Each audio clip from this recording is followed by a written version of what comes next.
welcome to the goods from the woods. My name is Rivers Langley, and this is the 2025 Holiday Spectacular. Ho, ho, ho from Disgraceland, everyone. And I am so pleased to be joined all the way from across town by way of the Crescent City, our friend Justin Lain. Justin Lain, what's going on, man? How are you? Not too much. I know earlier, we were talking about Mario Supreme, and I said, I hope it doesn't bomb, but now I'm realizing it may actually bomb low-key. Well, technically all of the quote-unquote films of the year have bombed. Financially, were a disaster. Well, except for Sinners, actually. Well, Sinners was the Sinners only one that actually succeeded, but everyone else was like, oh, it's good critically, but commercially. Right. This is amazing, and no one saw it. Right. Yeah, so, you're right. Yeah, I'm actually, I'm doing a friend of the show, Richard Eden, up there in the Yukon Territory in Canada, doing his podcast. We'll record this evening, not sure when it's going to come out, and it is about the top 10 films of the year. Oh, nice. And so I sat there and I saw a shitload of movies this year. Which films did you see? You know, one battle after another. I saw Sinners. I saw Eddington. I saw Weapons. I heard Eddington was intriguing. I want to see Eddington. I want to see one battle after another, but it's always based on who I know, whether they liked it or not liked it. It's always been mixed for both of those films. So I saw Eddington and I watched it. There was very similar to one battle after another. There was certain parts where I was like this is amazing, but this part stuck in my craw or whatever. And then literally 3 days later, Charlie Kirk got murdered. And I was like, I need to see this film again. And I was like, oh God, this is brilliant. This is beyond fucking brilliant, which no spoilers for the film, but know. So give a good 5 years from now, and you think people will be like, oh shit, I get what he was doing now. Yeah, I think so. I think it's going to, I think it's already kind of here because those two events, the release of that film and then that happened so close to each other. A lot of people were like, whoa, wait, that movie I saw last week suddenly is very, very prescient because it's all about spectacular violence, So all had to happen was for a dude to low-key be racist and then get shot for people to be like, I get it now. I'd go high-key, but yeah, sure. Yeah. Basically, it's going to come down to 3 of the best films I've ever seen. Mm-hmm. And then just a bunch of shit I like. Okay. And so putting together a top 10, I was like, spots 4 through 10 feel disingenuous. Right. Because it really is Sinners, One Battle, Weapons. Those are the 3. Weapons was so good. Weapons was so goddamn good. Those are the 3. And those are 3 films I'll never forget kind of a thing. And then everything else I was just like, am I really putting Superman in this fucking list? Right. It's just it's good. I liked it a lot, but these are 2 different lists, so I don't know. Well, it's like eating food, basically. You have to pay $35 for a certain food, and you eat it, you're like, it's good, but it's not $35 good. It's like that, basically. Yes. Yeah, exactly. Yeah, it's like buying anything from Veggie Grill, for instance. Thank you. Okay. Yeah, you're like, okay, yeah, I could have gotten this from the grocery store in the vegetarian section, and it would have been fine. So I was seriously just sitting there am I really putting... Because I kind of liked Jurassic Park Rebirth. Hey, it was fine. I didn't hate it. Right. But it's not going on the same fucking list as Sinners, you know? Because it's because in a lot of ways, it's kind of like you showing your friends about all the cool items your parents have gotten from the store. But then you also said, oh, by the way, here are these off-brand cereal boxes that we got. Yeah. Right. Yeah, you've got the toasted O's and Cheerios. No. They're the same thing technically, but one is much better well done. Yeah. Speaking of which, I went to Buffalo for the first time, which is where they make Cheerios. Ooh, okay. And at a certain time of the evening, when everything kind of starts to cool down, there is a amazing Honey Nut Cheerio smell that just descends on the city of Buffalo, and it is delightful. It sounds beautiful. It really is. It sounds very amazing. Imagine you eating some good wings and you get a good smell. That's what Cheerios. we're eating. It's like, ooh, okay. Yeah. We were sitting on the sidewalk outside of a pizza place. It's a host of the Violent Wanderers podcast, Alexis, Ian, and their lovely children, and I sitting out at a little patio cafe having pizza and wings and stuffed banana peppers, and all of a sudden, everything starts to settle down. I was like, ooh, it's the Honey Nut Cheerios. Do you think there's ever been a proposition at Cheerios since it's Buffalo for them to make Buffalo flavored Cheerios? Maybe on a dare or something, Because it's right there, but I'm pretty sure they'll be like, this will only be good for 5 people. Everyone else will hate us. Yeah, it's one of those where I'd be, because occasionally they'll do like fried chicken where they do like corn flakes as like the breading instead of panko. But I don't know. I think the oats is you're going too far. Is a bridge too far. Yeah, I don't know. Write us if you're listening in Western New York. We'd love to know if that's the thing you've done. No, I figure we'll start this thing off with a heavyweight championship throwdown with low energy, but in this case it's caffeine free. And full confession, I kind of forgot to put this in the fridge until about 2 hours ago, so good. That's why I brought an ice tray for us, Justin. So I'm all down from room temperature energy drinks. Yeah. And this one, also, I've had this one in the war chest since about July, so this might not even be available anymore. But I've been wanting to try it nonetheless. Justin, tell the folks what we've got for them today. We got Sprite plus tea. Have you heard of this? I've seen it around. I'm scared of it. It looks like, you how when you're driving around the road and you got to use it real badly, and and this is what it. And the fact is, like, they also had a tea, written as if someone wrote on it. Really has inspired confidence that I may be right about this. Right. Like you could just wipe this off with a rag or something, and it wouldn't have to say tea anymore. Like, oh no, we take it back. We fucked up. Let's get our I'm very intrigued by this, actually. I've seen Sprite really go through evolution of sorts. Because for right now, it was really a black people drink. Sprite was? Yeah, because I don't even remember back in the late 90s, they really were hip-hop based. Like, they had a lot of commercials featuring black people. Like, one famous one was about black people drinking Sprite at basketball court, and they reveal this commercial, and they all of a sudden start speaking with British accents, talking about, I come from Cambridge, good sir. And, they were doing Idris Elba before Idris Elba became a thing. I just remember, was it Scottie Pippen they had a puppet of? Yes. Yeah. Well, no, it wasn't. He had an afro. I don't know if he was supposed to be Scottie Pippen, but yeah, they had like an afro. I forgot his name. He was a cool character, but they were really in their black people back. And then if I'm not mistaken, that same puppet turned up in the Blackstreet No Diggity video. I believe so. Yeah, okay. The puppet was very popular because he was like funny as fuck and stuff. Cheers. I'm wondering if this is even like tastes like a brisk. That's what I was going to say. Yes, I was going to low key. That's what I was trying to think, because I was thinking about when brisk. I was thinking of that drink that has like the snowman doing snowboarding. And I'm like, this tastes like that. And brisk. It's interesting because before this, they had Sprite Lemonade, if I remember correctly. Yeah, or Limonade. Limonade, thank you. And they took it off shelf. I'm not sure if they still have it or not, but they took it off, and then they were doing Sprite Berry Limeade, I think. Yeah, they wiped it off the label and wrote a new thing on there. Right. It's very unique in a way. It's not bad. It's just the coloring throws me off because tea like that, I like my tea a bit light. Sense.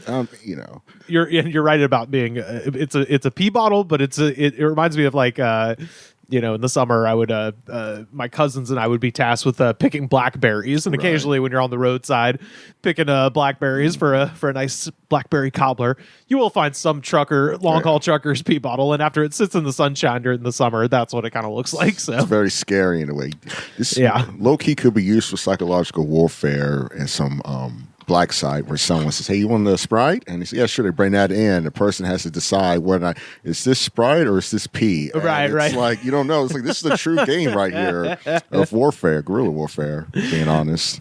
I don't know. I mean, it's fine. I don't really taste heavy tea necessarily. No, like you said, it's brisk. Like, I'm surprised Brisk hasn't like sent them a cease and desist. Like, they have to have tried this and been like, yo, they're jacking our shit now. What the fuck? Right. I'm sure whatever Coca-Cola, I think theirs might be Gold Peak or whatever their brand of tea, as opposed to Lipton. I think they've probably, they probably contributed to this. Would you like some more? Sure, I'll try some more, a little bit of it. This is not bad. I mean, it's really not that bad. Yeah. Also, it's it's rare to have a fully sugared item here. So that's the other thing. This is the first like full sugar soda I've had since the last time we did one of these with full sugar. Yeah, it's. I don't know how to say this, but I'm kind of intrigued now by Sprite's Sprite's new era game. Like Sprite feels like it's the dad who's going through a moment of crisis post-divorce. Like he realized that he had a good life, the wife and everything, but he got too involved in those late nights at the office. Yeah. And now he's like, oh God, I gotta win her back. Let me dye my hair and get a Ferrari and low-key be in some electronic music and go to raves and everything. And you're like, oh, Man, damn. Speaking of, just random things lining up with tragedies, I do remember the last time Sprite did a big rebrand was they had Sprite Remix. Yes. And they released a flavor of Sprite Remix called Aruba Jam. I remember. About a week and a half before Natalie Holloway disappeared in Aruba and was murdered by Joran van der Sloot. And they took off shelves, I'm imagining, right? Or no? No, it stayed on, but it was just kind of like bad vibes. You're like, I don't want to go to the Aruba Jam and be murdered by a Dutch RP. national. Right. Yeah, and especially in Alabama where I was, because that's where she was from too. Was from it's just there. Birmingham, yeah. One of those outer suburbs there. But just bad timing all around, Sprite.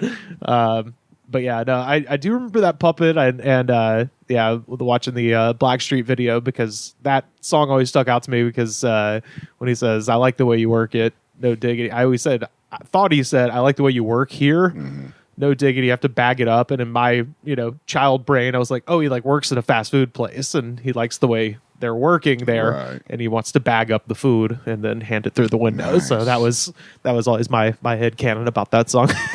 But yeah, the puppet was there was definitely a puppet in the video. I'm not sure if it was the exact one from the Sprite. He wears shades and have a crisp. He had a flat top. And, that was probably him, low key. I forgot his name, but he was so cool. Like they had you don't understand, the evolution of black people in Sprite goes crazy, because at one point during the late 90s, I think Sprite was one of the first soda companies to get in on rap music, hip-hop, because they had a thing, a Voltron commercial where every rapper was had Common on it. They had I forgot who else was on it, but it was every rapper from a region would come through and try to fight this monster. And at the end, what was his name? Africa Bambaataa. He came through and he was like, we all got to unite again and become one. They all became like Voltron. The Sonic Soul Force? Yes, exactly. Hell yeah. And it was like, oh, cool. But now you watch it, you're like, oh, it's kind of weird to have him for a commercial aimed at kids. Right. Yeah, exactly. Yeah. It's like having a, P. Diddy on some sort of women's products commercial. Oh, yeah. Which, by the way, this week, 50 Cent appearing on every show about the P. Diddy documentary. The look on that guy's face. Right. They're talking about something that's desperately serious, and he looks like he is about to explode with joy, like it's his fucking 5th birthday or something. It's like the thing. It's weird to me. I view this in a way. 50 Cent is low key the Joker of the music industry. Oh yeah, he just goes on a tear with anyone who slighted him. Yes, he will remember that. Like Ja Rule, he's still at it with Ja Rule. Both are in their 50s, and he's still like, nah, I don't like that. Oh, man. They're gonna be stick fighting at a fucking nursing home. It's fun to see that. And now he's out here doing interviews by P. Diddy, smiling. It's helping Netflix with a documentary. He's like, y'all need footage? I got home tapes. I could give to y'all for free. And it's amazing because he always has the producer, that lady with him on all the interviews, and she's just like, well, the crimes, blah blah blah. And 50 Cent's just sitting there like he looks like he's about to make that air release sound. Man, I think, to be fair, you can do that if you've been shot 9 times and you live. You're supposed to be dead. Right. I think everything else is just free candy. You could be doing that shit petty. He's going to look at them I think that's why he doesn't care if people criticize him. He's like, dude, I literally have a song should not be here. Right. Get Rich or Die Trying. I have a film about that. Come on now. Let me have fun. He's the same guy who made a diss track or a diss video about his biological son. You ever heard about it? Yes. You ever seen it? Oh yeah. I was low-key laughing. I was like, damn. Well, that's how don't fuck with that guy. Right. It's like he's beefing with his own child. Right. Yeah, currently. And it's been going on for 10 years at this point, probably. Just because he likes his mom more. Right. And I'm sure every divorced dad in the United States is like, fuck yeah, he's doing it for the team. He's doing it. He's doing it for these little snot-nosed brats that we're all not deadbeats. That little shit. Right. Talk about that. Holy shit. Well, we're here locked away in the wintry chalet. Of course, if you're watching on Patreon, you can see it's sunny and damn near 80 degrees here in Los Angeles, but theater of the mind. Oh, you can hear the Jack Frost nipping at the windowsill out there. We got the holidays coming up. What was Christmas in New Orleans like for you, Justin? Well, Christmas in New Orleans is a very fun time because you got at Storyland Village at City Park, you got City and the Lights, and it's pretty much where you could go see cool Christmas lights, and that's pretty much. It's like a fun part of the year, like everyone looks forward to in New Orleans. Like before Katrina, I think if I remember correctly, you could stay in your car and drive and look at it, but now post Katrina, everyone has to get out of their car and walk and actually look around, and it's fun. It's engagement. Like there's a lot of fun things to do. Like you could do Christmas carols in Jackson Square. You can do like a lot of fun things, basically. I was going to ask you about this because this was something that we talked about way back. It was episode 224 of this podcast with our friend Tim Limbrick on here. We talked about the history of Al Copeland and Popeye's Chicken. Yes. Did you ever go to Metairie to the Copeland Christmas lights? No. I mean, I wanted to, but I don't think we ever did that. I can't remember. My dad actually did try to go one year, but we didn't decide not to do it. But no, I never did go there. So it's one of my I'm gonna try to expand out the Al Copeland story and hand it over to Dave and Gareth at the Dollop because I hope they do it one day. But we talked about him here.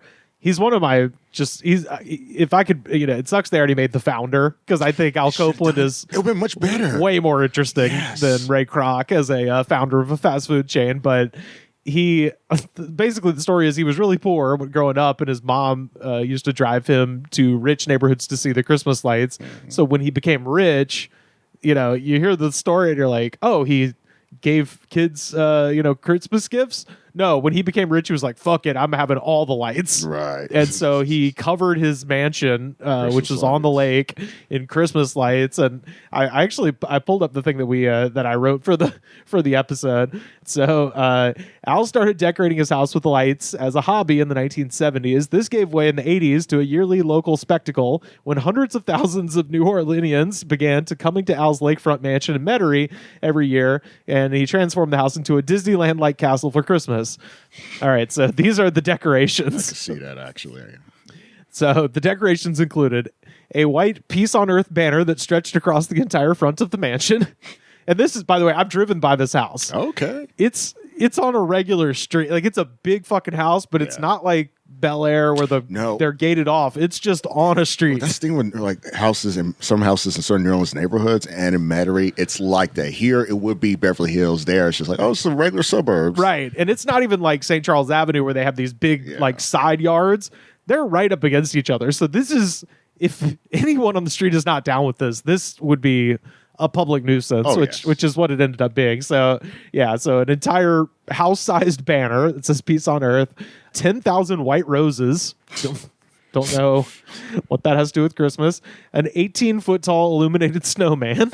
Feel intimidated by that. A 26-foot tall Rudolph and Santa sleigh set. Oh God, this just sounds nightmarish. 14-foot stars above the house. Jesus. So you see the pictures of it, and it's like there's a giant mansion, and then there's these giant stars that are the same size as the mansion extending up into the sky above it. So they also have dozens of massive toy soldiers, a snow machine. Again, New Orleans does not get cold at Christmas. Like, not really. It gets cold, but not like that cold. Rarely, too, I would just say. Yeah, but he's got a snow machine, so he's blowing fake snow on the... he had a house-sized teddy bear, a house-sized Raggedy Ann, 4 Christmas trees spinning upside down. Now that one, that's the craziest one. Just like, who built that for you? It's kind of like the vibe of, fuck you money. Like, basically, he's like, I finally made it. Now I want to get revenge on those rich kids by showing I can outrich them right now with Christmas. Yes. Beautiful. I fucking love it. Not to mention the literally hundreds of thousands of lights that covered every palm and evergreen tree on the property and spelled out the words, "Merry Christmas, y'all," on the grass. The display was so bright that pilots landing at Louis Armstrong Airport began pointing out Al's house to passengers flying into New Orleans on commercial jetliners at Christmas time. Al would also have Christmas music blasting through a huge PA speaker set up on his mansion's balconies. This went on from Thanksgiving until New Year's. Jeez. Every year for 13 years before a neighbor finally sued when he became trapped in his house due to traffic. No. Oh, so low-key, King of the Hill just heard about Al Copeland's house and made a whole episode about Bill and the Santa. Oh, yeah. Space bounce. And it's funny because so much of his life is just being like this in every regard. Oh, yeah. Because he lived on the lake, and so he had these like racing boats and would just be like flying by in a power boat, like spraying 100-foot fucking rooster tail on just random people on their docks and stuff like that, just being fucking obnoxious. He had the chicken chopper. He had like a fleet of helicopters that he would fly low and shit like that. He just like, he's the Wolf of Wall Street, but for chicken. For chicken and for off-brand cheesecake factories. Yes. R.I.P. Cheesecake Bistro. That's the place I miss the most. Oh, I don't even know about that one. I do. Oh, dude. Cheesecake Bistro. Okay, so Cheesecake Bistro is basically Cheesecake Factory, but somehow much better. And it was owned by him? It was owned by him, no too. Shit. And it was like, because he owned Copeland's, but he also owned Cheesecake Bistro. Yeah. And it was like, there was like about 4 locations, and the one I used to go to a lot was off of St. Charles Avenue. Oh, okay.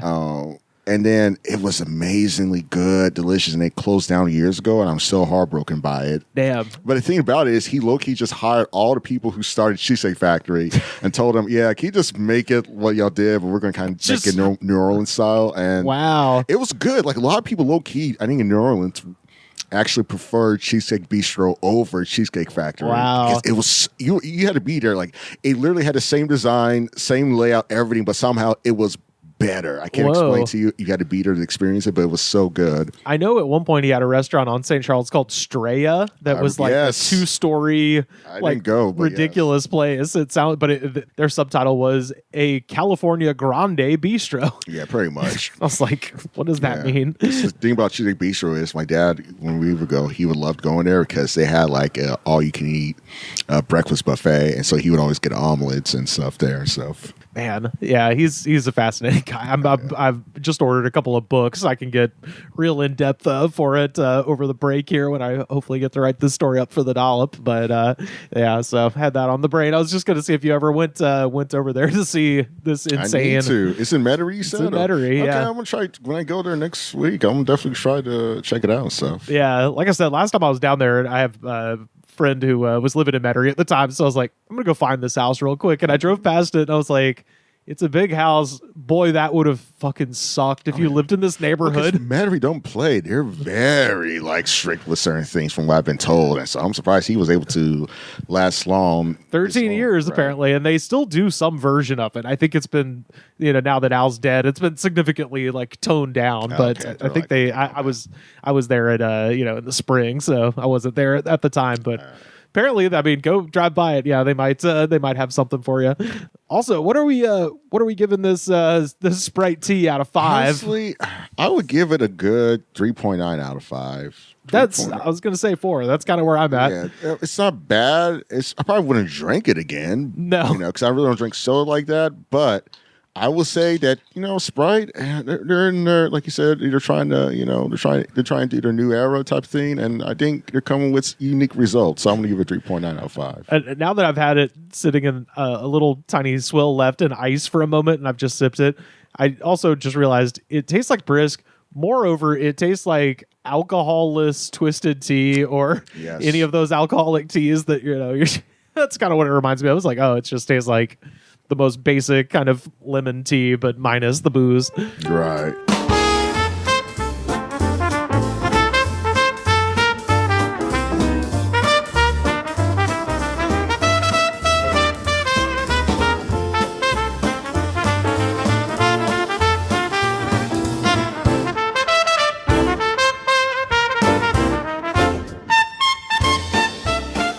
Growing up, do you have a memory for like a great gift that you got, a best gift? I'm trying to remember, man. I was one of those kids who pretended I was a ninja. So I would not play with the gifts I got at all. I would just pretend I was a ninja and play on the couch the whole time. Okay. Like, hey, we got gifts for you. Yeah, don't worry about it. I'll play with it later. And that was me. But I will say, I think it was probably Did you ever make a weapon out of sticks and shit? Oh, yeah. I was that child. Hell yeah. I was that type of child. Pretend the hangers were throwing stars. Yeah. Yeah, my parents had to hide them from me after a while. Like, we got to put these hangers somewhere else. This kid is on a tear right now. I would say, It was the Pokemon Red and Blue games. I think those are highlights from Game Boy, like yes. original. Yes, the original. Yeah, I kind of think heartbroken about it because I sold my Game Boy when I was 11. I'm like, man, if I still had it today, it probably would die eventually, but it would have been like if I hold on to it. And I don't know. I've watched so many of those weird like restoration channels on YouTube, and they'll find like the most fucked up looking Game Boys and somehow make them work again. Okay. Yeah, like they'll just get mailed ones that look like they've been like run over, and they're just like, well, it's pretty damaged, and then they'll do like time lapse 20 minutes later, it's like on. Yeah, so it works perfectly. Yeah. Right, and then of course a lot of times there's the next recommended video is just like exposed. All these videos are fake. It's like actually this guy it already worked, and then he ran it over. Right. They filmed it backwards. Yeah. Skate. Well, the reason I asked is because we did this a couple of years ago, and I decided, it's time to scour the depths of Reddit once again to try to find people talking about their worst gifts. Uh-oh. Do you have any of those that stick out? Worst gifts. You can kind of keep it anonymous. Don't hurt anybody's feelings. But if you got one, no, I come from a loving home, so everyone got what they wanted. No, that's good. I'm trying to think of worst gift, man. I think the worst gift is when someone specifically tells someone what he wants, but it ends up just giving you money to buy that thing. And it's just like, oh, I told you exactly what it was. Why should I just get it for me? And right. I guess I'll buy it myself, I guess. For us, and I grew up in not an atheist household, but just zero religion, like just not affiliated at all. We had Christmas, I was like real into Santa Claus. Nobody told me anything about God, but we had Santa. That was our doctrine. But I have quite a few like very nice Bibles that were given to me, and I'm just like, we're gonna do. My parents, right. Motherfucker. Like, so they're gonna be like, excuse me, in our house, it's Saint Nicholas, right? Well, yeah, Jesus. Yeah, exactly. Well, my parents are like, oh, that's cool, whatever. Like, because they also they had no doctrine, they don't care. But was your parents, George Constance's parents, by any chance? Oh, with the Festivus? No, but I talked about it. Next week's episode comes out on Festivus, and talked about it. It's the 23rd, and my parents weren't. But my friends and I, we were big, nerds. So we were, of course, Festivus people.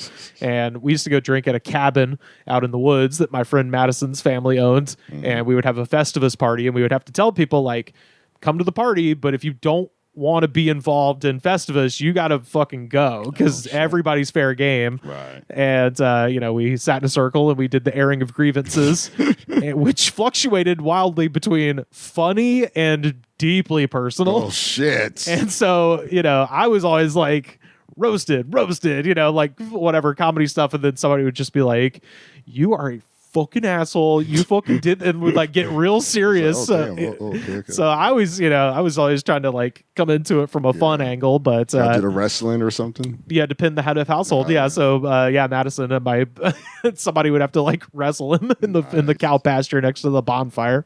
Yeah. So we had a good old time with Festivus, but I mentioned it in that episode too. Is the funny thing was like the writer of that episode. Oh yeah, I read about his dad actually created the Festivus because he got tired of the commercialization of Christmas, and he does not think it's funny. Right. That's the best part. Is like he told this story to the writers' room at Seinfeld, being like, yeah, I mean, I had kind of a fucked up childhood. This is what my dad, and like told it as like a traumatic thing. Right. And the writers are like, that's hilarious. Yes. And now he's just stuck with it. Right. He's like, hey, are you the guy who didn't have a good childhood because of Christmas? Like, you're the one whose parents are fucking nuts. Yeah.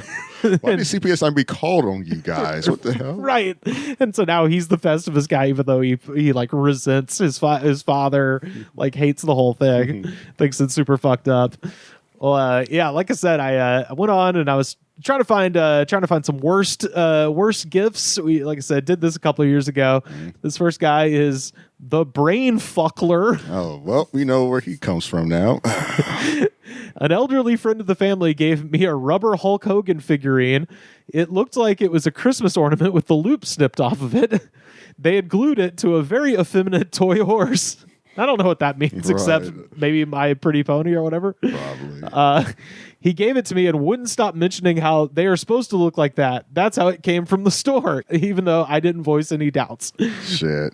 This guy screams like, oh, I got 5 minutes to show up. Let me quickly go to my car to see what I can find. The gluing it to the horse and then being like, trying to gaslight the kid and being like, no, this is this Hulk Hogan's supposed to be on a brony or whatever. Right. Yeah, Hulk Hogan actually, before he passed, was a furry. That's what's going on here. Right. This is Roxy. It says, I once got an urn from the aunt that hates me most. Shit. Not a decorative urn that might have held potpourri. Oh, no. Oh, no. It was a sealable funeral grade urn. The aunt was low-key telling her, well, when it's your time to go, this is where you can be into. Dude, I fucking love that. I kind of like people who have beefs with their aunts for some weird reason. That's a thing that I like. I respect that. I'm like, okay. I would like to know the backstory exactly. Why does her aunt hate her as a child? What happened and what transpired and how is it now? Oh, yeah. No, they never get into that. Angelic Shimmers. One year I got a gift card with a negative balance on it. Oh. Somehow it had already been spent before it reached me. Still not sure how that happens, but yeah, nothing like being gifted debt. Damn, that's rough. I wonder how much the amount was supposed to be.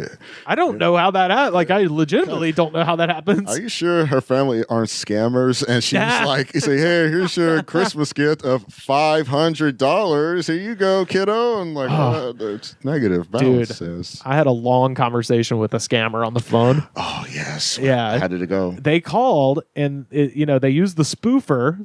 The bank that I actually use is what popped up on the thing. Right. And so I was like, okay. And I answered it.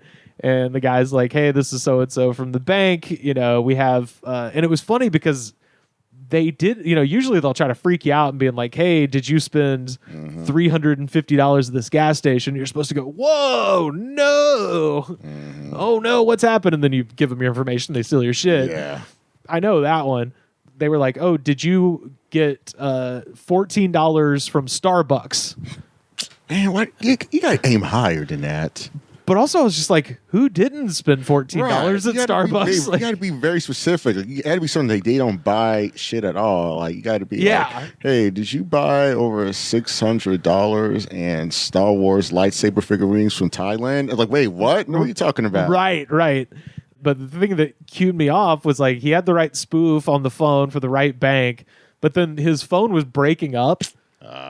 So like I'm sitting here and he's just like, yeah, I was just wondering where and his like voice cut out for a second. I was like, hey man, Wells Fargo has a landline. Like I was like, you're breaking up. Right. And he was like, what? And then he just dropped the character and he was just like, I'm just hustling, man. I'm just doing everything I can. He was all his reaction. And so I just started interviewing him. I was like, do you do the gift card thing where you make people go? And he's like, do I sound Indian, motherfucker? Oh shit, he got racist all of a sudden. Yeah. And I was like, I don't know. You might be good at accents, like, man. Sir, I may be a hustler, but I'm also white. But I'm an American. Right. Yeah. But he was fucking, he got like incensed because I was genuinely curious. I was like, because the gift card thing, that gets me to no end. As a matter of fact, I have a buddy who that happened to them where they came home and their significant other left a note on the counter that said, I have to go to the drugstore to get Google Play gift cards. The IRS has seized my account. No, that's a falsehood. It's a false. Like, dude, the IRS doesn't call. No, they don't call. Or they anything. send letters. Yes. And two, they don't make you get Google Play gift cards to stop their investigation. Okay. No, because that's what happened. Because something similar happened to me where a guy was offering me a job and he was trying to tell me something about, I had to go to some gas station. He gave me an address for 3 gas stations and I had to go to the ATM or some type of Bitcoin thing. But the Bitcoin. Scam. Yeah, so Bitcoin machine. Yeah, so I was just playing around with him, and at the end of it, he asked me, "Can you send me the receipt so you can show me?" And I sent him a photo of Marge Simpson and Steve Rizzanis with the twin towers exploding behind him. And I was like, gotcha. Hell yeah.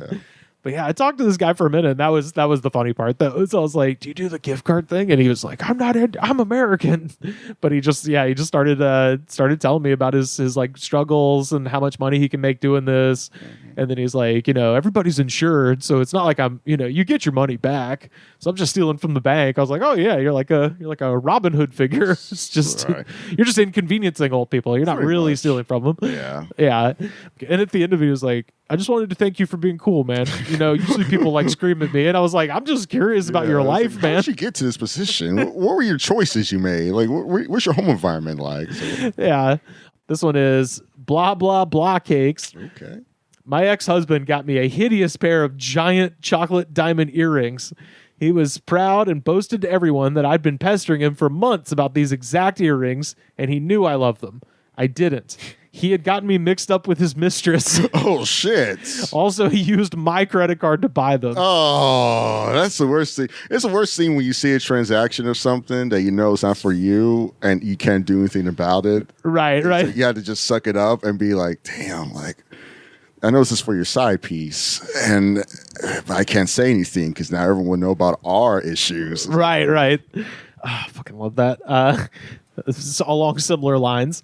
Fantastic ad. My ex-husband got me Pyrex portable dishes. Okay. Seems fine. Until the day after Christmas when I went to the bank and discovered that those were the free gift when you open a new checking account. It turns out he had opened a secret account. Oh, damn. Hell yeah, dude. I was about to dip it out. That's what was going on there. It's like... He's moving that money, slowly pushing it over, and why not take a free gift of some Pyrex dishes? Trent sexual. One year, my money was tight, real tight. I was in my mid-teens when my mom took me aside and explained that I would not be receiving a present that year. My inner child screams, but me, wanting to show how much of a man I had grown to be, just nodded and smiled and thanked her anyway. The day came, and as forewarned, there was no present. It hurt, but I was determined to be a man about it. 2 days later, I was in the kitchen, and I noticed a shopping bag on the bench. Being a curious person, I had a look to see what was inside, and inside that bag was the largest amount of marijuana I've ever seen in one place. Oh. Fuck you, Mom. Whoa, Mama was a pothead. Hell yeah. Mama got an addiction out here. Now, I was just reading this. I was like, what about this situation makes you think that she's not flipping that? Come on. Also, too, Mom, maybe she was actually thinking about, oh, my son's, he's becoming an adult soon. I think it would be cool to share a joint with my child so I can teach him about the ways of life. Right. So, either it's going to be shared with you or 2 days after Christmas, like, hey, it's, no dealing on Christmas. Right. You buy it and then you flip it later and then you got some money coming in. Exactly. She also could have been selling it too, like you said, and she could be like, okay, she's going to bring it. And then also people who look forward to getting tax rebates. Yeah. Usually that's their Christmas. So she could also been thinking about, tax rebates going to be crazy for us this year. I can't wait. Yeah. The wrong baked potato. I once received a Ziploc bag filled with cotton balls with just the words "ghost poos" written on the bag in Sharpie.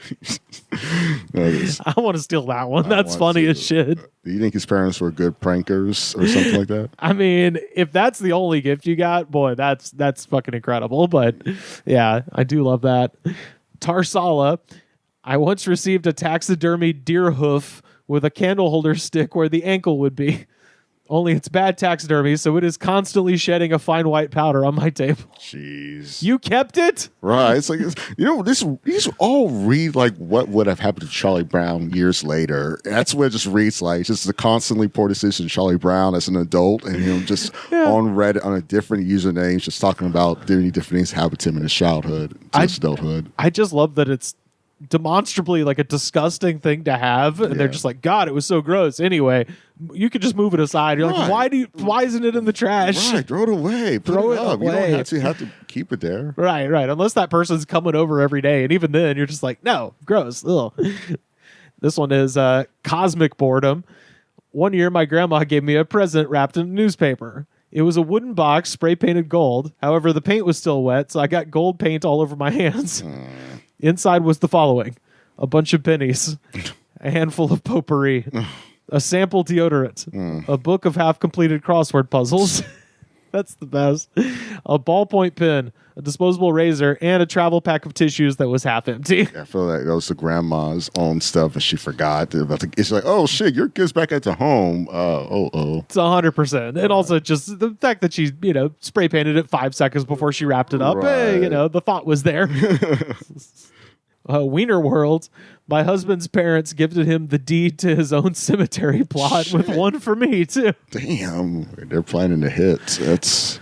But also, it's like you're already there. That's the best part. Yeah, just go in and check it out. See how you feel. We made room for your wife. Isn't that great?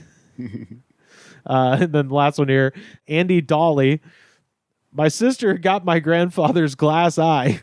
He'd cut a hole in it and put a string through it so she could wear it as a necklace. Oh, that was heartwarming. That's like a way of, remembering someone when they pass. And he was like, hey, remember me by my retina. So, yeah. Yeah, well, it sounds like it says he cut a hole in it. So it sounds like the grandfather just got a new glass eye.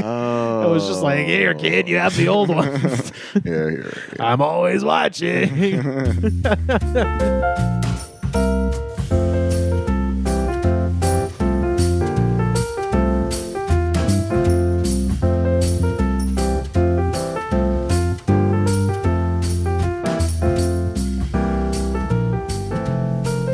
Do you have a favorite Christmas song, Justin?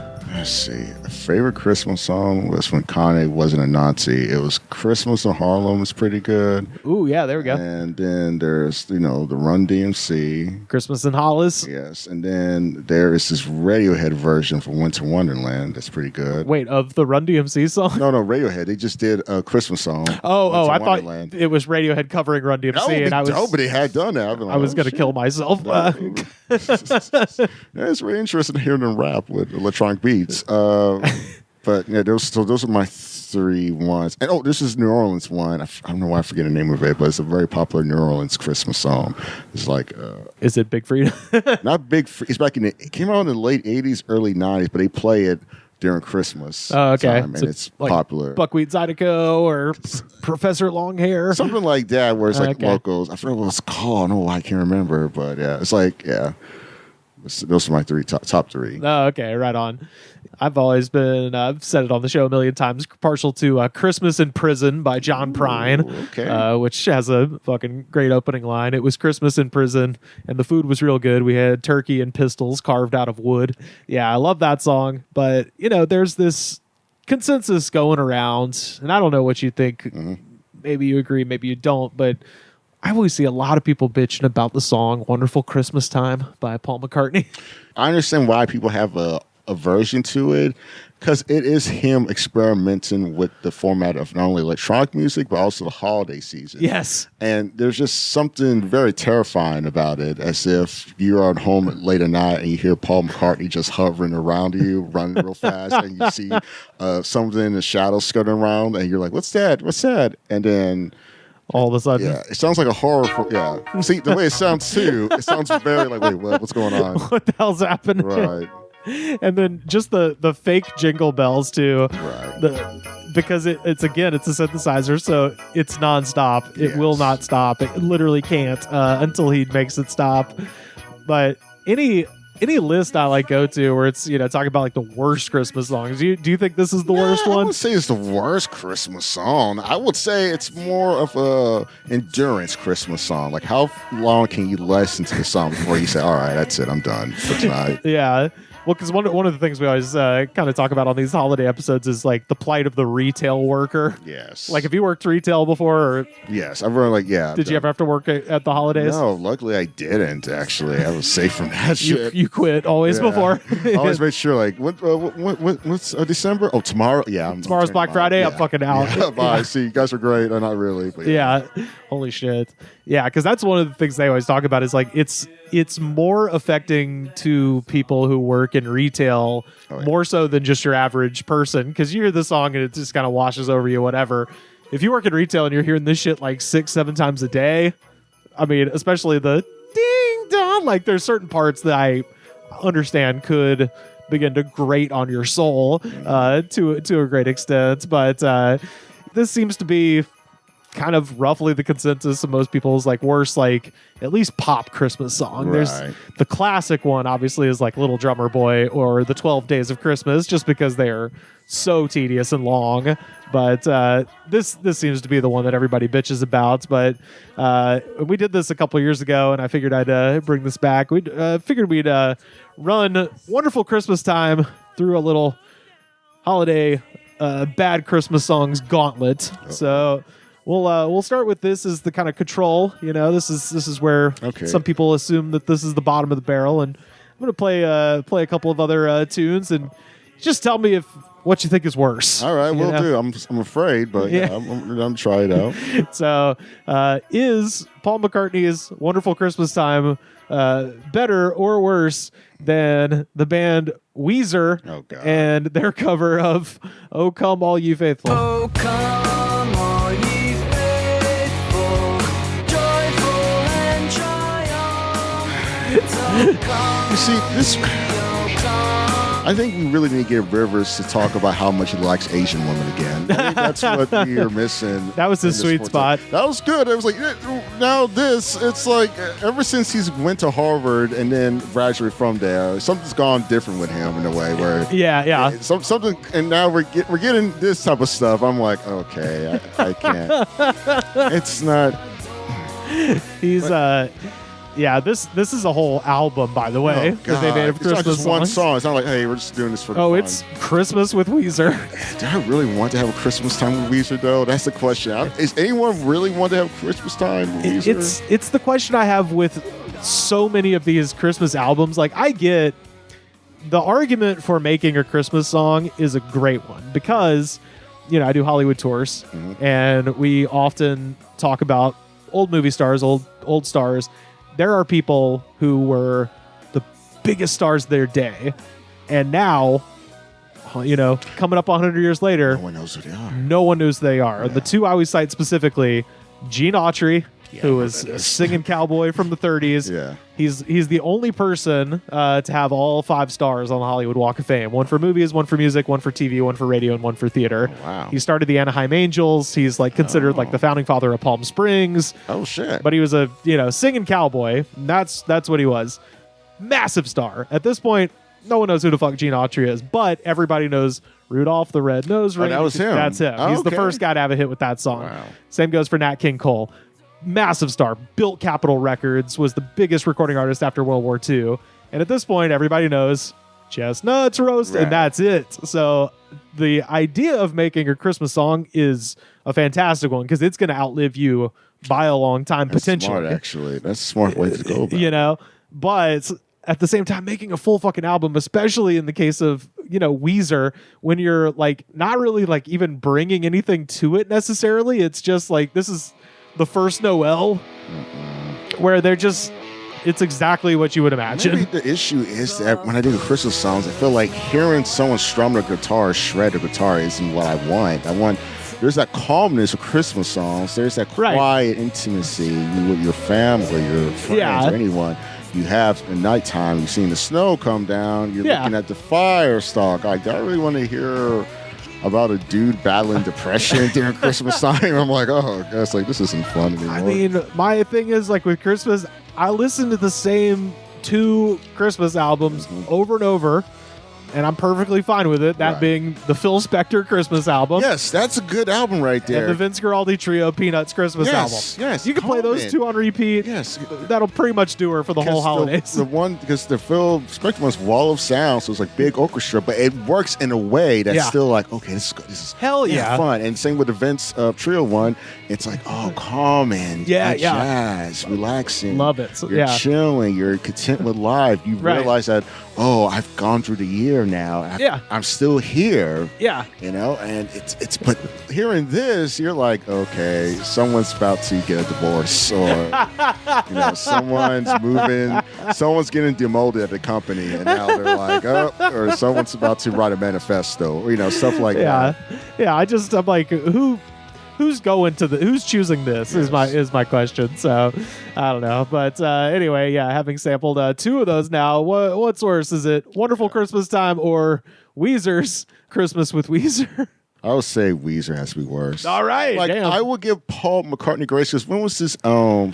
When was Wonderful Christmas Time released? I believe it's 82 because it's on McCartney too. So he's probably still grieving John at this point. 80. So it's before John died. Okay, but I'm pretty sure. Okay, so he probably didn't know yet, but I'm pretty sure when it got released afterwards, he was like, okay, he's, I give grace because his best friend's going to be died that month when it came out, and he was like, so pretty sure he wanted to do something cool for the kids and cool for his family. If you've heard this album, it's so obvious that Capitol just was like, hey, Paul, we've got this thing called a synthesizer. Would you like one? He's like, yes, I would. Oh, so he was just him fucking around. The whole record. I mean, it's got shit. I could talk about McCartney 2 all day because it has got one of the most baffling songs ever called Temporary Secretary on it, which is... Oh, Lord.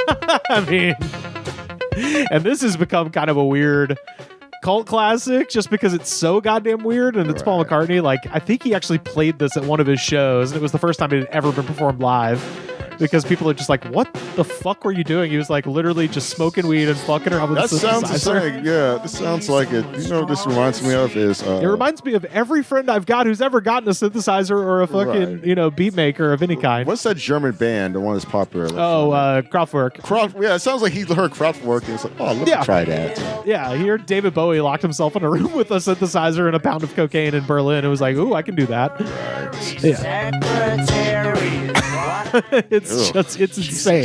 It's fucking crazy. That whole record is like that, and that's what A Wonderful Christmas Time comes off of this record. So, So it's like, I'm pretty sure the listener at the time was just like, this is a very disjointed album right now. oh yeah, the single's badass. Coming up, I don't know. I'm a big Paul defender, and I just watched the Peter Jackson redo of the Beatles anthology on Yeah. Disney Plus. So Did you like it? even more so now. Yeah, well, I watched it when it first came out in like the mid '90s, I guess, but I was a kid, so I didn't really understand. And now, having seen, I've mentioned it on here a couple of times, but having seen Get Back, the Rooftop? the one where, the rooftop one, where I just got this, full new level of respect for Paul McCartney, because this is in any sort of creative relationship, somebody has to do All the work. not even all the work, but just to be like, guys, Come on. we're working. We got to be serious. And no one else was going to do it. Right, because you watch the documentary, all of them are just chilling. I mean, most of them are coming off of a heroin binge. John Lennon so, specifically yeah. is on heroin. He talks about it's like, yeah, man, the heroin shit got to be right. And George's mind is in India. He Oh, doesn't. He yeah. wants to be meditating on a mountain. Right. And And then Ringo's like, "What the fuck am I doing Yes, here?" Yeah. So it's a tense situation. But just seeing Paul just be like, "All right, guys, let's work," and then he gets portrayed later as a tyrant by the other three. Like, he's being a responsible adult. He's like, dude, we're getting paid money. this is our job. Yes, we literally have to pay money to use this equipment. Like, what do you talk about? Someone do something. Y'all want to be in debt right now? Huh? Yeah. We're going to make a fucking album. It's like, Exactly. okay, all right. So now we got Weezer, "Oh Come All You Faithful," going up against a band that I just found out about. It. Speaking of strange abstract German things, Panzer Ballet, Oh, boy. who is classified as metal jazz. Oh, God. And this Okay. is their rendition of Rudolph the Red-Nosed Reindeer. Oh, no.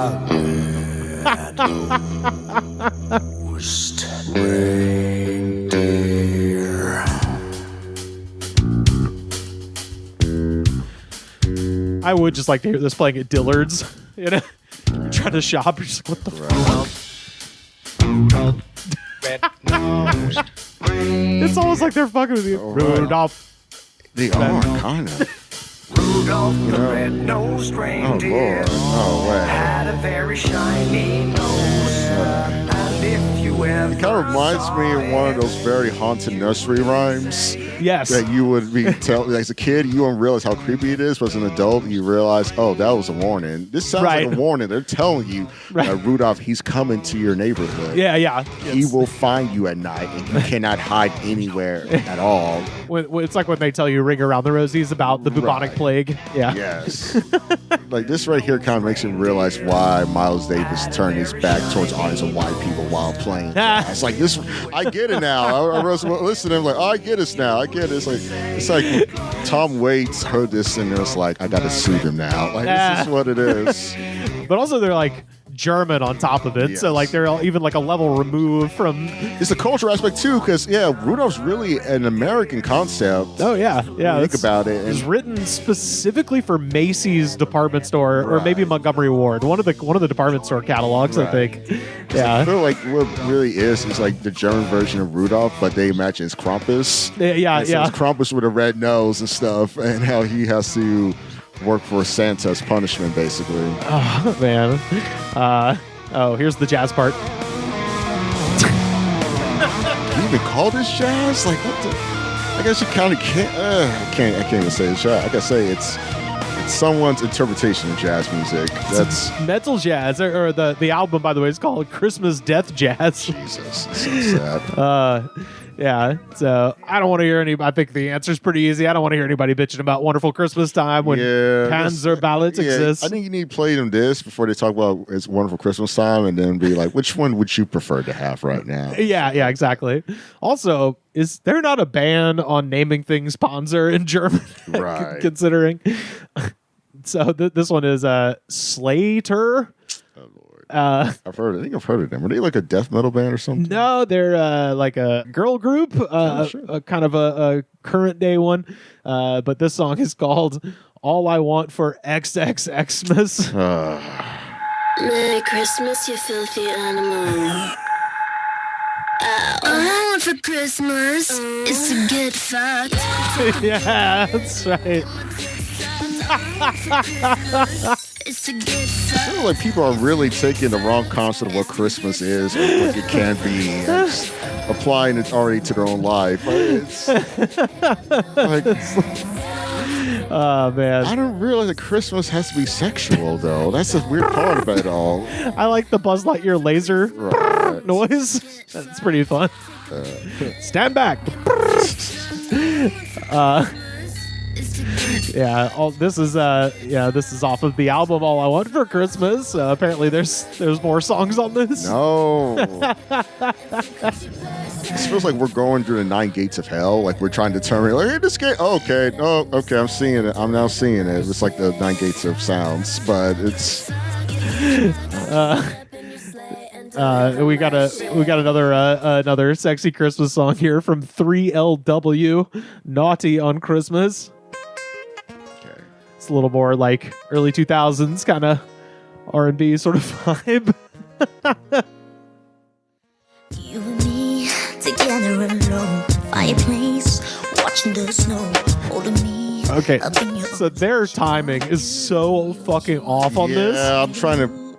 It seems like she's trying to catch up with the beats. It's funny that Paul McCartney fucking around with a synth in 1980 I was able to produce something when no one has ever fucked around with a synth before. Right. Figured out how to do this coherently, and then this record, which came out in 2002, they're singing behind the beat, but yeah. I'm just gonna say Christmas and sex should not be in the same sentence with each other at all. Christmas is honestly, when you think about it, Christmas is the asexual holiday. It's like there's hugging, yes, but it's also affirmations of love. That's what it is. Right. Well, in that case, this is Carrie Underwood. This is a little bit more clean of a I'm topic. kind of hopeful because I think she could pull off a Christmas song, but let's well, hear it. her Christmas song is called "Stretchy Pants." Oh no, Carrie. Is anybody hungry? I'm hungry. Time to celebrate the season, haven't eaten all day. My tummy is growling cause I've been saving up space. I've got my place at the table, can't fit no more on my plate. I've got my fork in my hand, ready to stuff No, it's kind of my wild. face. So bring on the I'm just realizing now I've never listened to a Carrie Underwood song, so I've had a different viewpoint of what her type of her sound is. No, you didn't hear the when he cheats or whatever that Probably one. not. Oh, I've man. never heard any of her songs. So That's this the only is- one I know. I was assuming she does like country music. Yeah. Well, she's singing with. She's talking that turkey. She's Right. putting on a fucking stupid accent. So it's country. Isn't that great? Right. Yeah. Is that what it's called? It's I feel like they got Kelly Clarkson to do this. I feel it would have been much better, like a much better, clear banger. my stretchy pants. I mean, I am laughing, even though I am technically wearing stretchy pants at the moment. But hey, but yeah, it's I don't know. Yeah, it's God damn it. What's the big Carrie Underwood song? Fuck, Before He Cheats is the name of it, and it's just about her like smashing a dude's car and like keying it and shit, because she like fucked around on her. Pretty much that's all what country music songs have been about now. It's just some dude cheated on me. I'm gonna find his Ford F-150. It's like, oh god, no. Here's a list of things I either like or hate, and then it's a list. I got a couple more on here. This one is Your Dad. This is his song called Dear Santa. With the work you do this year at my address, let's keep it simple. I don't want a new bike, I don't need a new coat, no video games, I don't want Legos. I just want one thing underneath my tree, the perfect gift for me. I want a fleshlight, the gift that you can fuck. This year, the Christmas turkey. All right, let's be honest. This kind of reminds me of Lonely Island. I was about to say, it kind of reminds me of like Insane Clown Posse. Right. If ICP had a Christmas album, this would be Low key. ICP doing Christmas album actually probably would be unique and nice. Actually, Yeah. It would have been like, oh, this is they might have one. I know our friend Nick, listening in Massachusetts, he's a juggler. You could probably tell me, what up, Nick? yeah, if ICP has I'm sure they got to have at least one. You know, CKY had the Christmas song, so I'm sure ICP does too. But yeah, and then last two here. This one is, of course, Silver Bells by Twisted Sister. And again, this kind of goes back to the Weezer conundrum of like, why? Why would you choose this instead of just a normal version of this song? Right. Like, I understand why Tipper Gore did what she had to do. Like, Yeah. I get it now. I was like, okay, this makes sense. Like, that's a problem too, because they're going for the two, they're trying to make them more fast tempo versions of Christmas songs. Christmas songs are very slow. Yeah, tempo. yeah. Like, if they really want to do fast tempo, they could have done for Drummer Boy at least, or Oh, yeah. or On the Way to Grandmother's House We Go. Oh, like, I mean- those are kind of a bit fast, or too mid to fast tempo. Yeah, and well- so those could have been those type of songs. Well, this is a full album, so they've got they've got to deck the halls, they've got to let it snow. I saw Mommy kissing Santa Claus. Oh Jesus! Twisted Sister, Mama Kisses Santa Claus Yeah. sounds like a ransom. Oh yeah. Oh. Sounds like a threat. Like, I saw your mom. I'm gonna kiss your mom. I'm gonna kiss her. I'm gonna make you think your dad and her are having calling it quits. Oh, speaking of a dude who was the biggest star in the world, and now everybody just knows the one song, Bing Crosby, White Christmas. But I mean,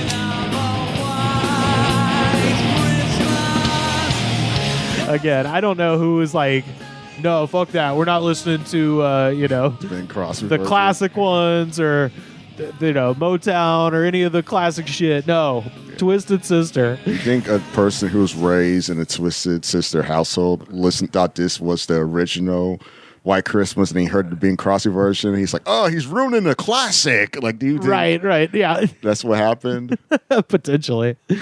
And then last one here, I'm just gonna play this one. No intro needed. You'll know who this is immediately. Feliz Navidad. Seriously? Feliz. Shatner Claus, Yes, baby. that makes sense. I know we. Feliz Navidad. Prospero año. Yeah, to be fair, I can't. I'll give him grace of all people. I mean, he's done a lot in his life, and I'm like, Oh, yeah. he's having fun here. I can tell. He's not serious about it. He's not like, okay, I'm gonna try to sing my best. He's like, nah, fuck it. This is the Christmas season. I want to be the drunk grandpa having fun right now. Again, my fantasy is putting this playlist on at like a JCPenney or whichever one of those is left. Yeah, JCPenney I think they would embrace this at all times. I think they would definitely be like, hey, tell their employees, hey, y'all, I know y'all getting tired of listening to Mariah Carey's. Right. All I Want for Christmas Is You. Yeah. We have a better option now. Oh, Feliz Navidad. Oh, nice. Yeah. By Captain Kirk himself. Wait, what? And they just hear that for yeah. all of December. Mariah Carey, another fine example of when you and I were young. Fucking, you couldn't get away from Mariah Carey couldn't. music. These days, what do people under 20 know? Right. That's it. Yeah. That one fucking you have to become an old man to be like, no, you don't understand. Yeah. She was the best-selling artist She of the was. 90s. She really Yeah. was. But the beautiful thing about her too, like she embraces it. Oh, Like, yeah. She makes those videos after like once it's midnight, like November 1st, she's like drops in and she's like, all right, it's time now. And Right. She embraced it, which I respect that. I mean, I would too at this point. Like, why not? She said like it's like what, one of the most top charting Christmas singers of all time. Yeah. So she's like, yeah, I make money from this every year. yeah. Oh, it's like, she makes a shitload of money from it every year, I'm sure. Oh, Yeah. But yeah, that's another one of those. I feel like an old man anytime I have to explain who Mariah Carey was. To like, when I do tours of Hollywood, you hear that fucking song playing at the mall when I walk them around the Dolby Theater, and I just have, they're like, Who's this? they're like, oh, this is Mariah Carey. I'm like, yeah, when I was your age, she had a million Yeah, songs. she had a lot of great songs and stuff. And she- I just know there's some guy, cut to like the 1970s where being like, When I was your age, Gene Autry was the top of the charts. Bing Crosby was the king of the box office back then, and so now that's us. So welcome to dotage. Oh man, well, once again, I think I've proved my point. Wonderful Christmas time, not the worst Christmas song ever, guys. If you have horrible Christmas songs you want me to listen to, I would love to hear them. Yeah, shoot me a message at Rivers Langley on everything, or join the Goods from the Woods Discord, linktree.com/thegoods-pod. What was the worst on that list, do you think? Honestly, the German one, low key, just sounds like a fable. A very, very, very terrifying fable, that they use to tell children to behave. If you don't, then a reindeer with a red nose will appear in your room at night. He'll make you part of his sleigh now. So I will say, though, the one that really took it for me was the sex one. It's just something about making Santas look sexual to me. Just it disturbs me. Doesn't bring me joy at all. Just makes me unnerved in a way. It's like, I feel like that's the best way you should do it if you don't want to have teenagers have sex. Yeah. Just play this song and then being like, okay, I hate sex. I don't want to know what sex is. I have no interest in sex. I'm done with sex. I'm like, okay, their job. Well, I got to at least play a small sampling of the all-time champion. Oh God, here we go. You ever fuck with Mannheim Steamroller? No, who's that? Oh boy. So speaking of emotionally detached German music, Mannheim Steamroller was back in the 80s. They were kind of a krautrock band in the style of something like Kraftwerk, and then they had a big Christmas hit, and now they just do Christmas music. But it's I think one year when we played this on the show, I said this sounds like this is the music of things getting done. Yes, that's right. Here at Fuck You Co, everything is perfect. We don't have labor unions, so everyone works all day, every day. Yeah. And then when it actually starts getting into the Christmas of it, it's fucking hilarious. Which I might have to fast forward to. Okay, Yeah. Really? I mean, it takes a while to get to the joy to the world of it. His vocals better be on top if I hear this.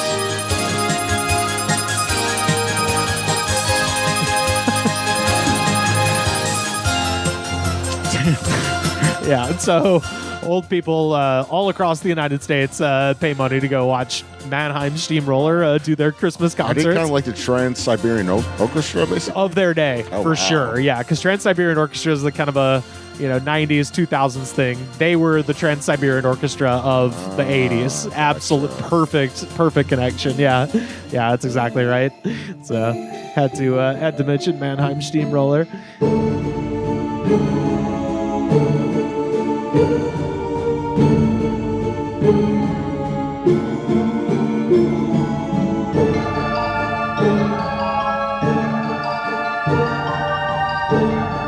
Justin, got time for just one more segment, and of course, this is our jam of the week. And I know you said you don't like sexy Christmas songs, but I didn't even know they were a thing, and now I know they're a thing. I bet you know this one because this is the godmother, if you will, of sexy Christmas songs, of course. Of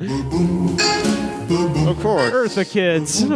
Well, now with hers, it's different. I will give an exception to the rule. With Eartha Kitt, it's more Santa like baby, in love type vibes. You know what I mean? Yeah, I know. The contents of the song is pretty. It's pretty sexual, but it's like, oh, she really means for the one and only person who I really care about. Right. This is my gift to you. Basically. Lover, I would like you to trim my tree. Exactly. Like, come on, Come buddy. down my chimney. Come on. I want you to be relaxed this Christmas season. I want you to deliver the presents. Yeah. I want you to keep the bag with you, if you know what I mean. Oh yeah.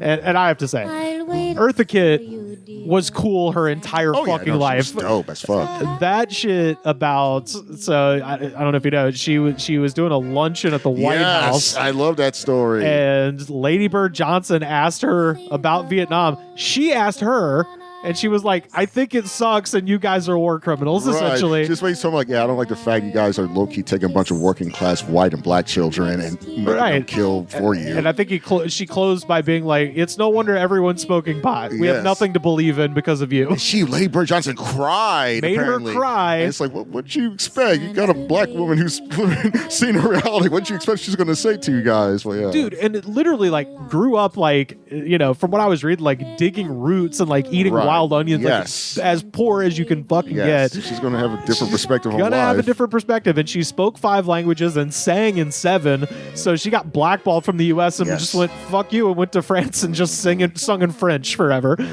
before coming back and obviously being in Emperor's New Groove. Yep. And that was most of this comment section on YouTube was people being like, "Wow, she's the bad guy from Emperor's New Groove." Yeah. Like, yep, she did it all and was Catwoman. Oh yes, just very, very hot as Cat. That's where I became aware of her. But she was cool her whole fucking life. And Lady Bird Johnson sicked the fucking CIA on her. Yes. And in the report, they called her a sadistic nymphomaniac. I know. It's like, what dude, that's awesome. Right. It's like, that's how much you got to be getting under someone's skin when they're like, you know what? I'm going to stick the whole government agency on you. Even though you're right, even though we are evil people, dude, I'm still going to do this shit. And she's like, all right, I can speak 7 languages. I'm going to do what I got to do, make money, right off. And I'm extraordinary talented. But I was like, God, what? I mean, it's a different time period, and it's way different if you're a woman, and especially a woman of color. But like, being labeled by the government as a sadistic nymphomaniac, you're like, that sounds badass to me, man. Right. Yeah, but at any rate, I figured we would dip down into the comments of this original OG Christmas sexy song and see what the people have to say. Santa Baby from the Eartha Kitt EP from 1953. Believe this might be one of the earliest Jam of the Weeks we had. I think we did Andy Williams' It's the Most Wonderful Time of the Year last year, but at any rate, this song has 52 million views, 9,275 comments, and Justin, I read every goddamn last one of them. Oh boy, here we go. So now, let us dive down into the comments for Santa Baby. First up, John Kendrick from 4 years ago. Heard this in Walmart. I came here to see what the bloody fuck Walmart had been playing. I don't know. Does he sound upset or does he sound impressed? That's the thing I'm trying to get from that. I don't know, but I also was just like, do they have Walmart in the UK? Is anybody in America being like, what in the bloody fuck is the Walmart playing? I was at the Walmart in Skidmore, fucking Missouri. And they're playing this dog bollocks. This one is David Roth 5 days ago. Hot off the presses. Love her version. Think I will recommend Macy's play it in their store. Ooh, okay. They would probably explode, probably. It's too bad she passed recently. It's like she died in 2008. Right. She's like that years ago. It's been a while. Kevin Favreau from 3 years ago. This is labeled Christian music. It's not. I don't get it. No one. I don't think when they released this song, they were totally like, "Yeah, the church crowd's totally going to vibe with this." Right. They don't understand what it's about. This is labeled Christian music. Isn't greed one of the 7 deadly sins? Not to mention tempting Santa to cheat on Mrs. Claus. I'm like, they're not real. Greed. This is what he took away from it. The greed and tempting. Also, he's not understanding what metaphors are or anything or symbolism. All right. It's like, are you a child? Right. What's wrong with you? Been like, how dare you tempt Santa for cheating on Mrs. Claus? Right. Did you not realize that she's Mrs. Claus in the song? Okay. Right. And also, if we're really going into the deep lore here, Santa's a priest, baby. He can't be married to anybody. That is true. Yeah, come on. He's a priest from Turkey. Oh, yeah, that's right. Yeah. Matthew Morris, 1 day ago. Ooh, really hot off the presses. God, they really are at him. Oh, she's been a good girl. Yeah. She's a little good girl. Yeah. She's just wanting that 1 day a year where Santa comes and eats her cookies and drinks her milk all day. I'd be that guy. This is like Sex Shack, but for people who can't afford Sex Shack. Yes. I'd be that guy. I'd play this song and wink at her. And dress as Santa just to see what happens. Ha, ha, ha. What's his name again? His name is Matthew Morris. He definitely goes to the strip club and believes they love him. I find it hot, yet I don't know if I should. I guess if you're evil, maybe it would be straight up. I'd just assume either way. What the fuck?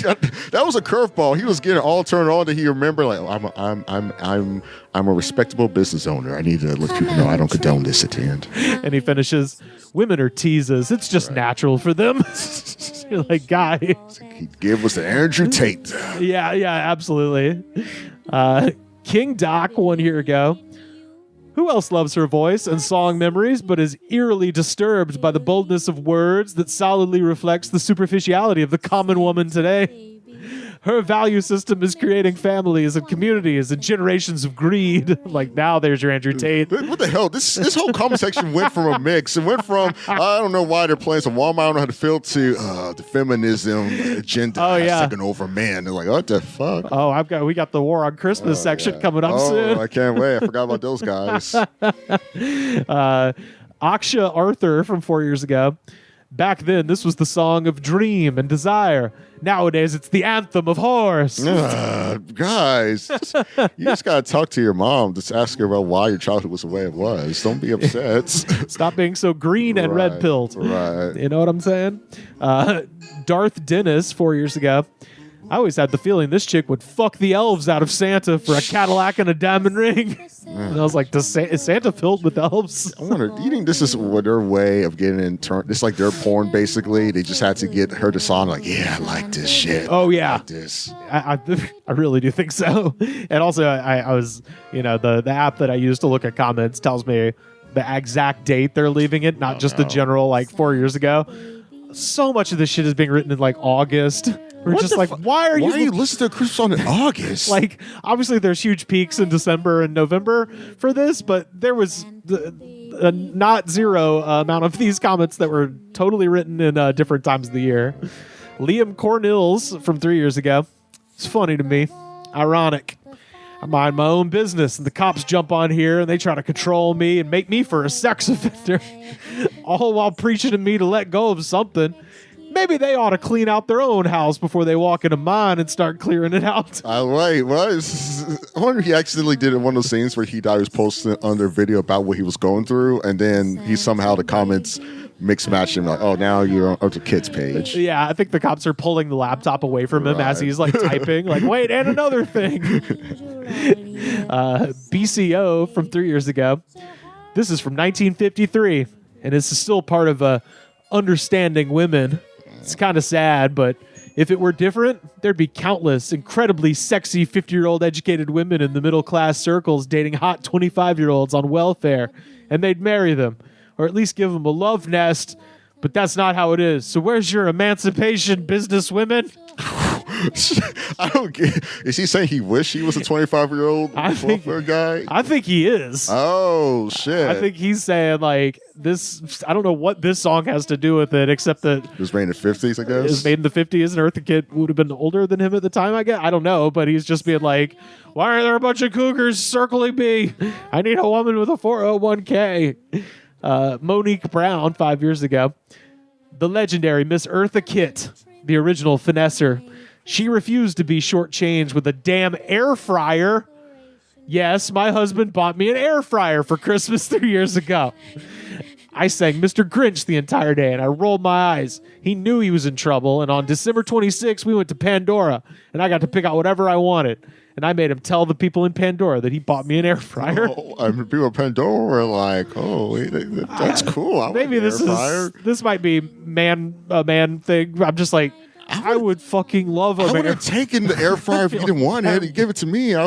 Well, there's a chance maybe that was the plan all along, was like, oh, I'll give her an air fryer knowing that I'll be the one to use it. But at the same time, like, God, come on. Yeah. Okay, this is the section I've labeled canceled song, because if you recall, a couple of years ago, there was a discourse around Baby It's Cold Outside being kind of creepy.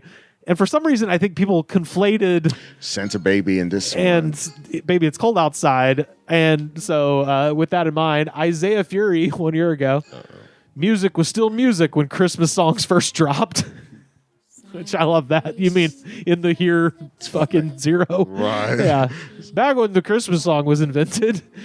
Stop trying to change them or soon we'll have no anchor to reality. Be stuck in La La Land forever. And I'm like, every complaint a confession. Right. That's you. I need my Christmas in July or else I go crazy. Yeah, Christmas songs are against the woke mob. John Patterson 3 years ago. Maybe if all these war on Christmas types would listen to some of these great Christmas songs instead of constantly griping, maybe they'd feel much better. Yeah, I've heard Madonna's and Taylor Swift's version of Santa Baby. They both bite the big hairy meatball. Oh, shit. Oh, getting controversial, John. Yeah, good way to end it, John. Jeff Belly 2 years ago. Even as a little guy growing up in the USA, I never saw anything wrong with this song. The song was tongue-in-cheek, and for most of us, just that, and nothing more. And then there's Miley Cyrus, who's just a little hypocrite and can't keep her tongue in her mouth or her rear end inside suitable clothing. Okay, this must have been ran in 2011 or something. Or 2 years ago, and this guy is what? for sure 75. 2 years ago, Miley Cyrus hasn't been doing that stuff for years now. I know. That shit ended in 2013, I believe. This is... But when you're that old, 2013 might as well have been yesterday. Yeah, It's all, right. she's still on that wrecking ball in his mind, yeah. and it goes from side to side between his two earlobes. But yeah, he's just still mad that, Miley Cyrus is just around, I guess. Robin Woods 1 year ago. Why don't they play this anymore? Unfortunately, this song was banned by the Me Too movement. That's what the national news said. I like this song. He sounds more confused than frustrated. He was like, yeah, this, he said it was banned by Me Too, but that's what according to the news said. I like this song, Like actually. the national news, as if you're not just watching Fox News during the day and they just run out of shit to talk about. That's what it was. He saw Fox News and he was like, okay, this must be going on everywhere else. Right. So, yeah. There's a blog post about Dean Martin's song, and then somehow Baby It's Cold Outside and Santa Baby became the same song. And also, what do you mean? They play this goddamn song all the fucking time. Blasted through the roof. He was still playing Baby It's Cold Outside as well. So Yeah. Or you've heard the Michael Bublé version, Yes. right? Where he tries to make it Santa Buddy. He tries to make it hetero, and it's so fucking funny. Right, but it just comes off now more. It was a different type of couple now, basically. Yeah, absolutely. Yeah, which you could have just leaned all the way into, but no. Oh, yeah, and this is the section of where this is just straight up conflation. Baby It's Cold Outside. Vegan phobic 7 years ago. So why is Baby It's Cold Outside so bad? This song is asking Santa fuck, in other words. Wow, that really got. Wow. Yeah. You forgot an article there, buddy. Crash 1802, 7 years ago. Telling a female to stick around because it's cold outside is immoral, but talking about all the dudes she's fucking and if they don't check off her Christmas list then they get none? This sounds like prostitution. What the fuck? We need balance. In 2019, females can't take it all and lock motherfuckers up just for inviting them in their house to do cocaine and vodka. I feel most of these guys are still I feel most of these guys are still stemming from some shit that happened in elementary school. I feel like that's what's going on here. Or 2 seconds before they wrote the comment. Right. It was like, And she still won't let me in. She got to call security on my ass. I kept following her for 5 blocks and stuff, making it uncomfortable. What the fuck does that mean? It's like, okay. And finally, Neil, 7376 from 4 years ago. I remember hearing this when I was a child. My grandfather's 20-year-old girlfriend performed this to him in front of us. And since then, I've always hated this song. But now I have mixed feelings. I mean, it's a wonderful song, but why did I have to witness that? And his grandfather was Don Draper. That's what. Yeah. Oh, shit. Well, that is the legendary Eartha Kitt with all-time classic Christmas song, It's a good one. Santa Baby, our jam of the week. Justin, where can people find you on the internet? You can find me at the Justin Lain, Lain, on Instagram, also on TikTok. I have some shows coming up. One's going to be in San Diego on December 20th, and another one's going to be in New Orleans. And I also have some upcoming stuff happening the beginning of next year. I'm still working on it, but once I release it, I'll let you know. Hell yeah, man. Well, thank you so much for being here. You can find me on most forms of social media at Rivers Langley. And if you would like to support our show in the best way possible, you can do so by joining the Patreon. If you're watching this and not just listening, you're already doing it. Patreon.com/thegoodspod. Buy a shirt, prowrestlingtees.com/thegoods pod. Make you look skinny under the Christmas tree this year. Second best way to support our show, head to Apple Podcasts or Spotify. Leave a comment, leave a review, rate, subscribe, do all that stuff, because that shows the attitude of gratitude. And if you do not have the attitude of gratitude, Daddy, Weezer is going to come to your house and sing Christmas songs to you. The Goods from the Woods was recorded and edited by me, Rivers Langley. You can find our show on Twitter at The Goods Pod. Our theme song was composed by Jonas, the Space Cowboy. This was a Brain Freeze podcast.